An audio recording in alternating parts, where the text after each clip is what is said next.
उमेश चंद्र गणेश केसरवानी जी, श्री मनोज जायसवाल जी, शिवदत्त पटेल जी, सुशील त्रिपाठी जी, राजेंद्र मिश्रा जी, बहन नीलम करवरिया जी, और आज जिनको जिताने के लिए मैं यहां आया हूं, ऐसे हमारे प्रत्याशी नीरज, आगे आओ नीरज, जोर से ताली बजाइए नीरज त्रिपाठी के लिए।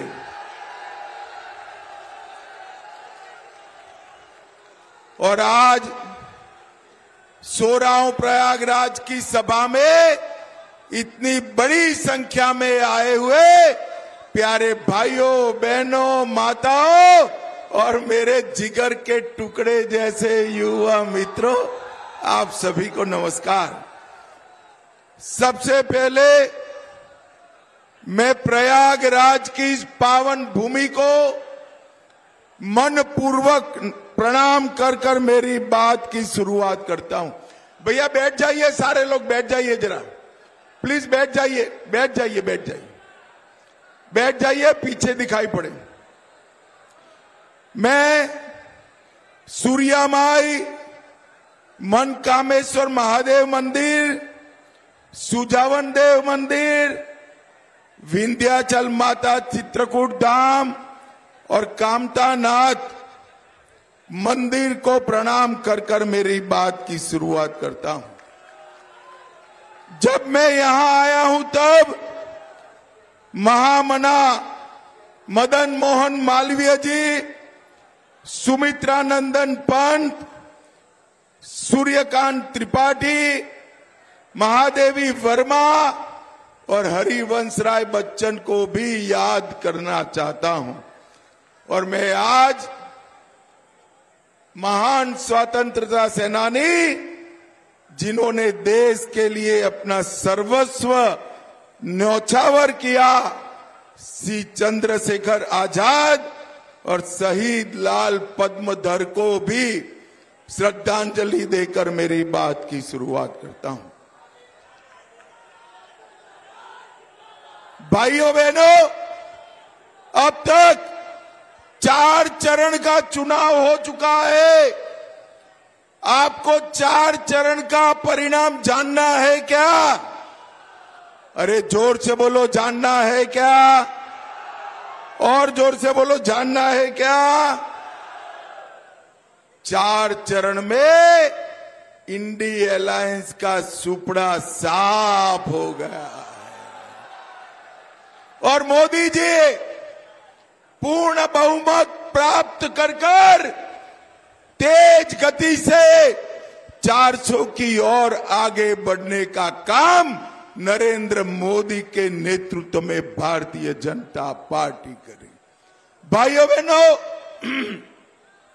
आज मैं यहां आया हूं तब आप सभी को कहना चाहता हूं, हमारे नीरज त्रिपाठी के नाम के सामने कमल का निशान है। कमल के निशान पर वोट दबाओगे तो नीरज जी जीतकर सांसद बनेंगे। सुनो सुनो, परंतु इसके साथ साथ कमल के निशान पर दबाया हुआ हर वोट नरेंद्र मोदी जी को तीसरी बार प्रधानमंत्री बनाएगा। भाइयों बहनों, नरेंद्र मोदी को तीसरी बार प्रधानमंत्री बनाने का अर्थ है भारत को संसार का तीसरे नंबर का अर्थतंत्र बनाना। 3 लाख गांव में डेयरियों की व्यवस्था करना और भारत को सुरक्षित बनाना। भाइयों बहनों, मुझे बताओ, एक कश्मीर जो है हमारा है या नहीं है? जोर से बोलो, है या नहीं है? एक खड़गे जी कहते हैं राजस्थान और यूपी वालों को कश्मीर से क्या लेन देन है। अरे खड़गे महाराज, 80 पार कर गए, इस देश को नहीं समझ पाए आप। मेरे इलाहाबाद का बच्चा बच्चा कश्मीर के लिए अपनी जान देने के लिए तैयार है। भाइयों बहनों, एक कांग्रेस पार्टी के नेता मणिशंकर अय्यर कहते हैं पाकिस्तान को सम्मान दो। क्यों सम्मान दो? क्योंकि इसके पास एटम बम है। पाक ऑक्यूपाई कश्मीर न मांगिए। मैं आज पूछने आया हूं सोराव वालों को कि पाक ऑक्यूपाई कश्मीर ले लेना चाहिए या नहीं लेना चाहिए? जोर से बोलो, लेना चाहिए या नहीं लेना चाहिए? ये फारूक अब्दुल्ला और मणिशंकर अय्यर कहते हैं एटम बम है, पाक ऑक्यूपाई कश्मीर को छोड़ दो। राहुल बाबा, आज प्रयागराज की पवित्र धरती पर मैं कहकर जाता हूं, ये पाक ऑक्यूपाई कश्मीर हमारा है, हमारा रहेगा और हम इसको लेकर रहेंगे। राहुल बाबा, आपने 70 साल तक 370 को बचा कर रखा। प्रयागराज वालों, आपने यहां से मोदी जी को चुनकर भेजा। मोदी जी ने 5 अगस्त 2019 को धारा 370 को समाप्त कर दिया। समाप्त। भाइयों बहनों, ये राहुल बाबा कहते थे कि धारा 370 को हटाओगे तो कश्मीर में खून की नदियां बैठ जाएगी।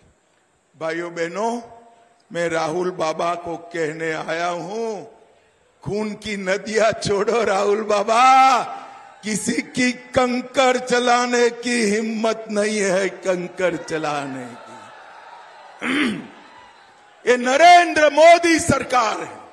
भाइयों बहनों, मोदी जी ने आतंकवाद से देश को मुक्त करने का काम किया है। सोनिया मनमोहन की सरकार थी, 10 साल तक चली। आए दिन आलिया, मालिया, जमालिया आते थे और बम धमाके कर कर चले जाते थे।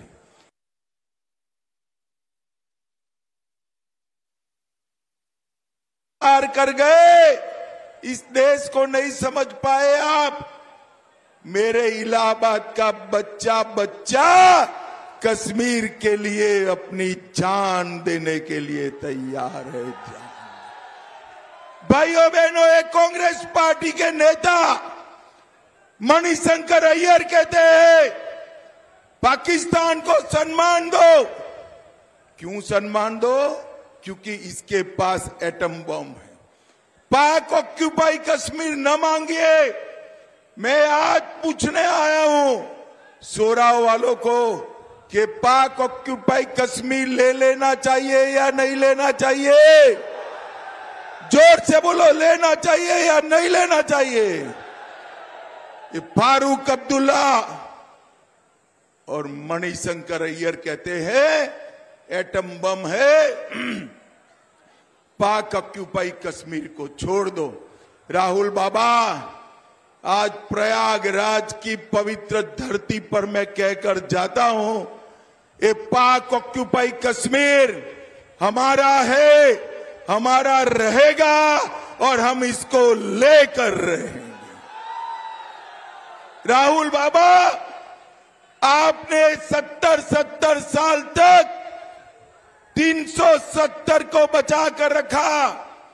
प्रयागराज वालों, आपने यहां से मोदी जी को चुनकर भेजा।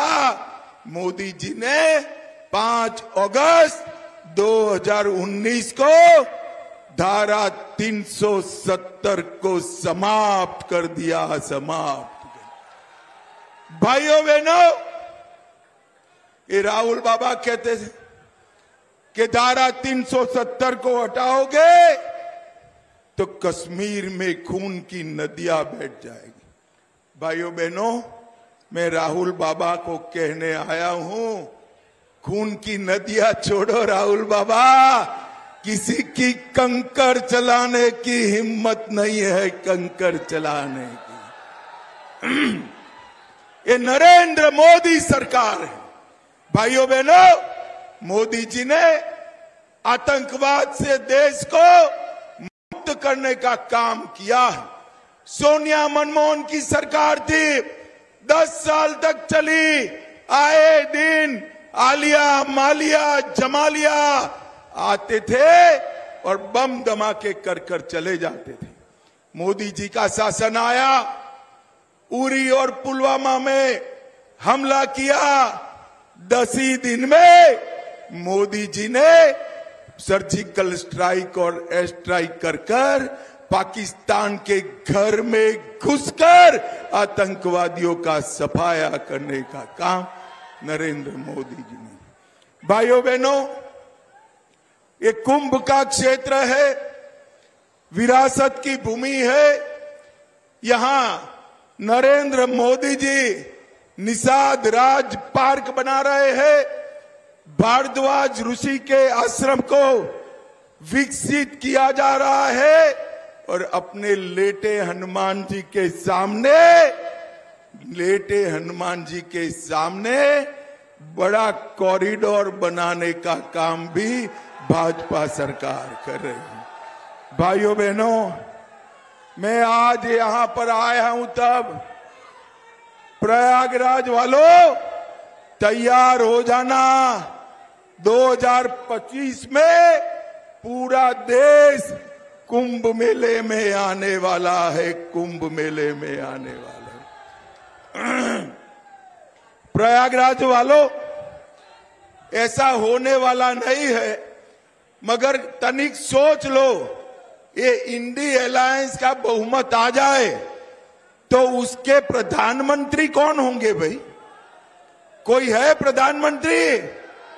दिखाई पड़ता है? मैं आपको बारी बारी नाम पूछता हूं। अखिलेश बाबू बन सकते हैं क्या? तेजस्वी यादव बन सकते हैं क्या? ममता दीदी बन सकती है क्या? पवार साहब बन सकते हैं क्या? जब उनको पूछा कि आपका प्रधानमंत्री कौन बनेगा तो उन्होंने कहा 5 साल बारी बारी बनेंगे। अरे राहुल बाबा, ये भारत देश है, परचूरण की दुकान नहीं है। हमें इस देश को मजबूत प्रधानमंत्री चाहिए जो पाकिस्तान को मुंह तोड़ जवाब दे। भाइयों बहनों, वो मजबूत प्रधानमंत्री कौन है? अरे जोर से बोलो। 56 इंच के सीने वाला ये प्रधानमंत्री कौन है? जोर से बोलो, कौन है? भाइयों बहनों, ये दीवार पर लिखा हुआ मैं पढ़ पाता हूं। मोदी जी 4 जून को तीसरी बार प्रधानमंत्री बनने जा रहे हैं। इंडी अलायंस कहता है हमारी सरकार आएगी तो हम धारा 370 हटा देंगे। हटाना चाहिए क्या? लाना चाहिए वापिस? जोर से बोलो, लाना चाहिए। ये ट्रिपल तलाक वापिस लाना चाहते हैं, लाना चाहिए। मुसलमानों को आरक्षण देना चाहते हैं, देना चाहिए। ये सीए हटाना चाहते हैं, हटाना चाहिए। और ये न्यूक्लियर हथियार भी नष्ट करना चाहते हैं। भाइयों बहनों, ये इंडी अलायंस इस देश को आगे नहीं बढ़ा सकता।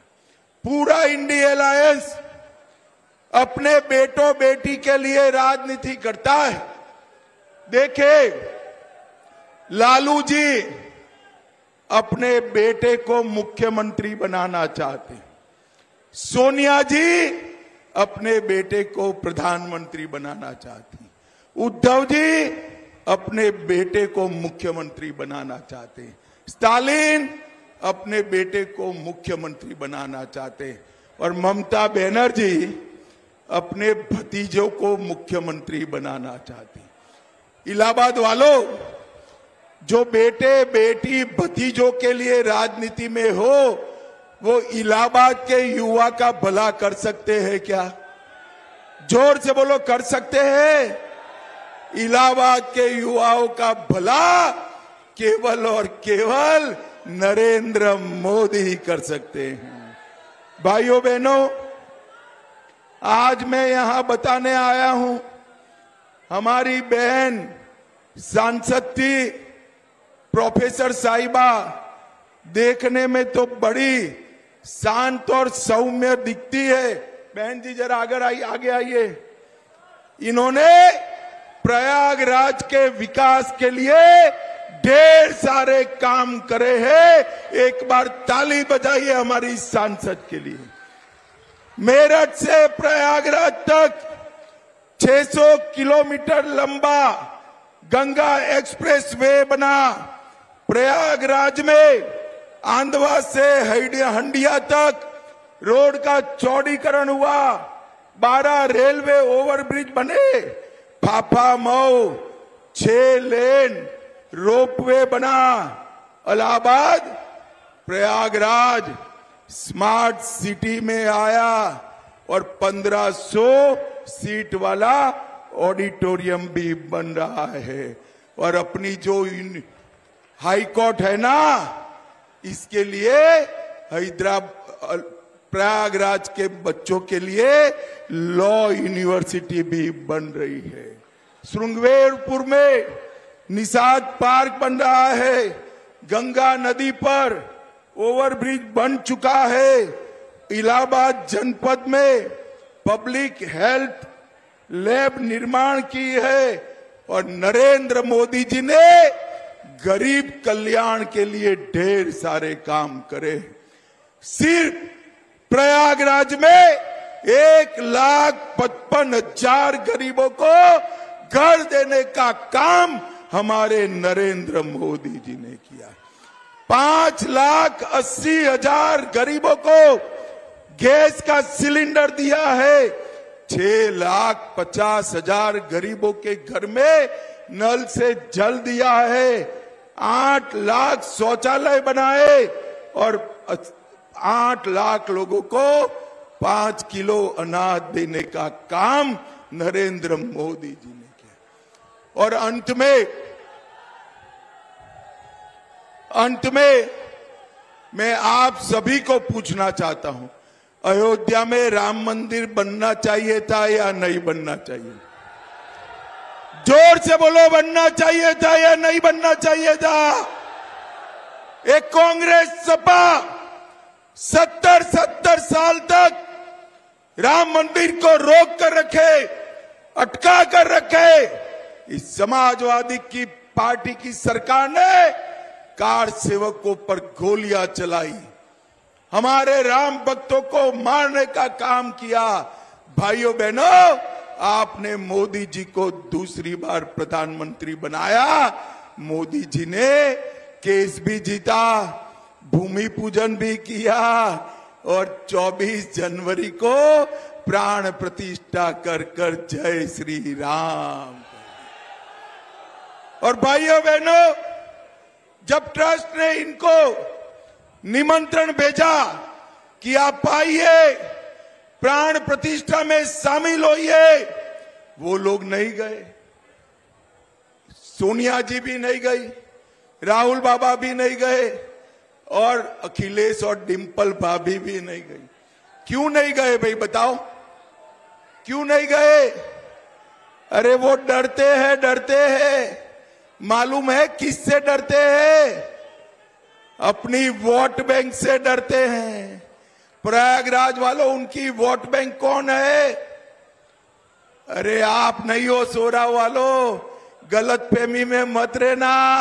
आप उनकी वोट बैंक नहीं हो, उनकी वोट बैंक वो घुसपैठिए है, घुसपैठिए है। वो उनकी वोट बैंक से डरते हैं, मगर हम भाजपा वाले किसी से नहीं डरते हैं। मोदी जी ने न केवल राम मंदिर बनाया, औरंगजेब ने तोड़ा हुआ काशी विश्वनाथ का दरबार सजाने का काम भी मोदी जी ने किया। सोमनाथ का मंदिर सोने का बन रहा है। और भाइयों बहनों, मोदी जी ने अपने सभी संस्कृति के धर्म के केंद्रों को ऊर्जावान बनाने का काम किया। एक और राम भक्तों पर गोली चलाने वाले हैं और दूसरी ओर नरेंद्र मोदी राम मंदिर बनाने वाले हैं। ये दोनों के बीच में चुनाव करना है।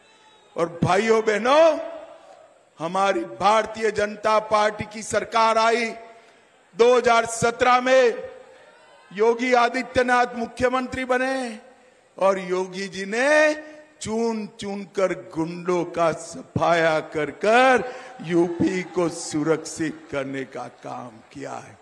भाइयों बहनों, ये चुनाव जो है देश का भविष्य तय करने का है।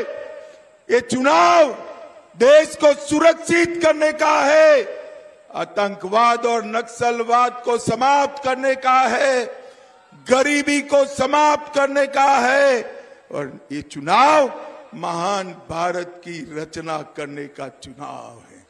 आज प्रयागराज वालों को मैं अपील करने आया हूं। हमने एक युवा साथी, नीरज भाई आ गया हो, हमने एक युवा साथी नीरज को टिकट दिया है। केसरीनाथ जी का इस क्षेत्र में बड़ा योगदान है। आप नीरज को वोट देंगे तो नीरज तो सांसद बनेंगे, केसरीनाथ जी का ऋण भी उतर जाएगा। मुझे बताइए, नीरज त्रिपाठी के सामने कमल के निशान पर बटन दबाएंगे?